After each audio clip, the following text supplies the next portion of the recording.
Hello, I am the Shoebox Poet. How are you doing? Clarence Plank. And reading from my book, Finding Peace Within the Storm. This guy here is a hardback copy. I got this on Amazon. If you're more into the traditional of having a hardback copies, they do have those over there.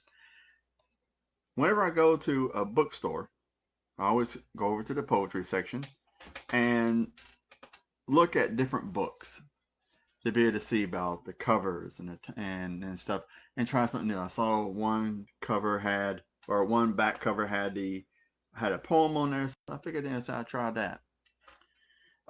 Looking at a lot of the covers though, I may end up having to change some of the covers on some of the books because um,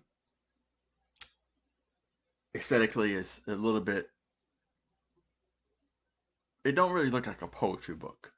Some things are a little bit more different than having this compared to another. But I'm just trying to find something that works. So we're going to pick up with strength. I have lost my will to love after you broke my heart, and now I must find the strength to fall in love again. For another woman who came into my life, I bet my heart on you, and lost all on Lady Luck's greed. I must learn to fall in love again because I found that I can trust someone again. I am losing my mind in this foolish game we played out, and my cards have been dealt, and now I have found the strength to love again. And it's talking about here, looking at different aspects about strength and falling in love with somebody because, when you get burned after dealing with so many different situations and stuff, you kind of get tired of going through the rigmarole of things because you want to find somebody, but you don't want to deal with the crap. You don't want to deal with the problems where things um, you're dealing with somebody else's baggage and things. Just as much as you have baggage, you don't want to deal with somebody else's baggage because it's about communication. And when two people are not wanting to talk about things and trying to work stuff out, it becomes a problem.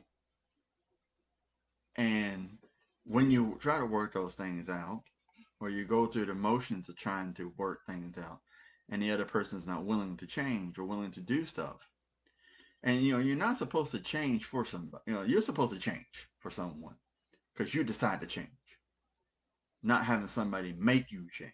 And that's the thing that we really go into.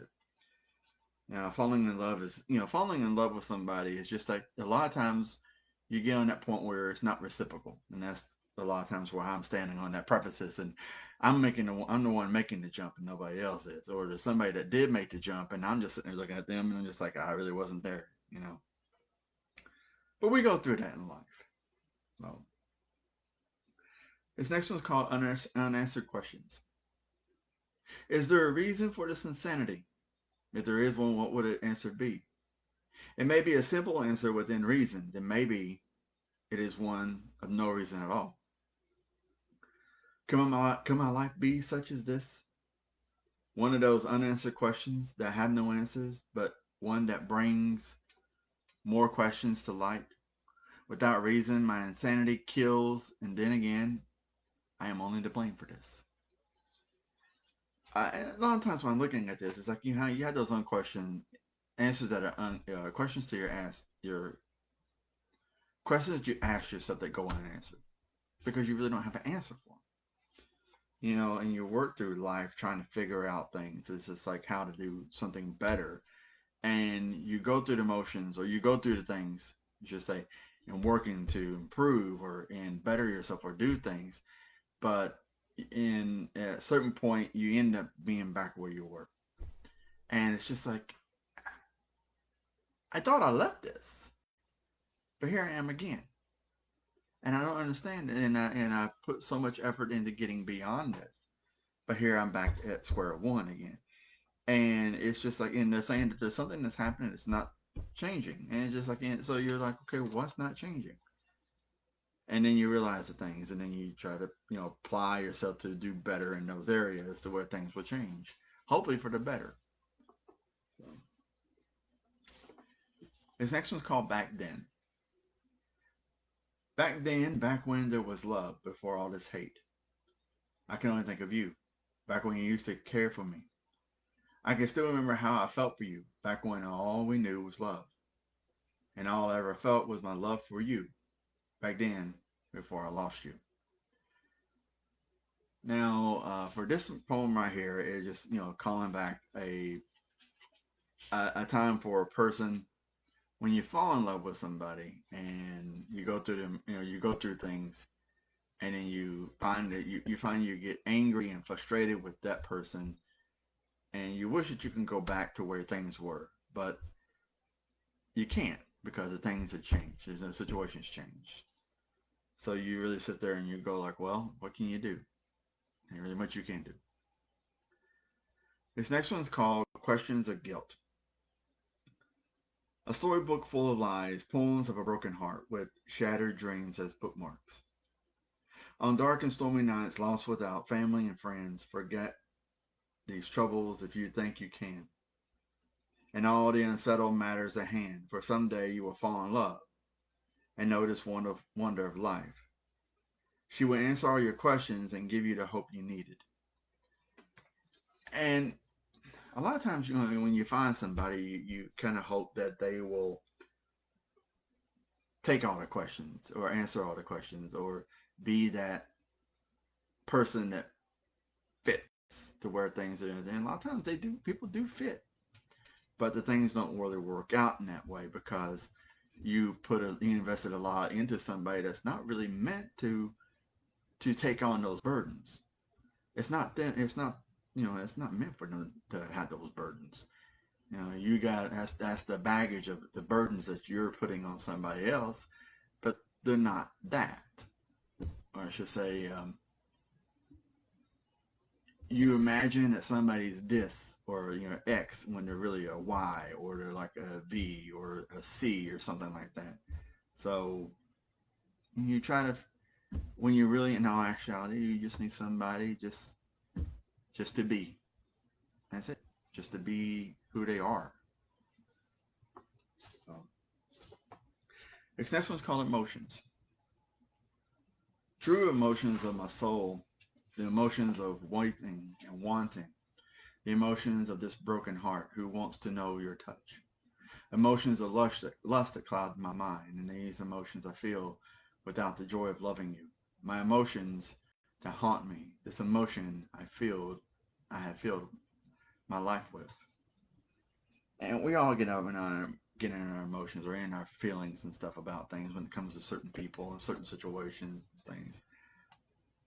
And it's really hard to move past those things. And that's what I'm trying to express here. Because you wait, you want, and then you get your heartbroken, or or you go into a relationship because it's just lust, because you just want to have sex with somebody. There's things like that. This next one's called Dreams of Peace.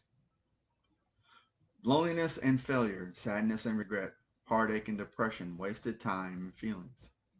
Anger and fear too many enemies, not enough friends, wishing for death as a choice. Looking for an end to my pain if it really was an answer. Too many sins and too many wrongs to be forgiven. I am lost and only wanted to be found and feel some hope for change. To know love, so I may dream of peace. Now, this poem right here was written back when I was first started going to church, and I was looking for working out my salvation, so to speak. And when you start doing things for yourself and other people really don't understand why you're doing the things you do from when you change. So it was a lot of things that I wanted. I wanted peace in certain situations, but it just seemed like it created more chaos, even just trying to be me, no matter what. Whenever I tried to be me, when I was working to be me, there's just chaos. Trying to be everybody else, everybody else wants me to be, It just seems like there's peace, and it's just kind of confusing for that thing. This next one's called Dancer. The grace and beauty of a dancer are always confident and open-minded.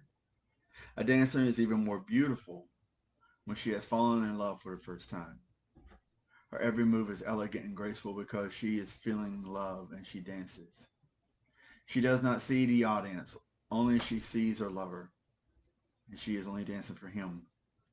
She moves with the rhythm of her heartbeat, and the balance is great. And with every move she makes, she shows the world the true power of love. Now, there was two different things I wrote this poem for. One, I was watching this TV show, and there was a woman on there who was deaf, but she wanted to be a dancer. So she's dancing, but she feels the music or the beat of the music through the floor as she dances. And I was kind of amazed by it. So I really looked at, going through into doing this. And about this time when I was writing this, I was also learning how to do ballroom dancing. So it's something that I really enjoyed doing and seeing how um, it made me feel in doing those things. So learning to dance and being able to see how a woman responds to the music kind of like made me like, oh, hey, I can write this poem about this. This next one's called Hope. Hope saves your words for someone who cares. Hope, no, sorry. Let me start over again. Hope. Save your words for someone who cares. I was foolish to believe that there was something between us, even after we made sparks fly. And you stand here and say it was all a dream. But I still say there was hope here for us.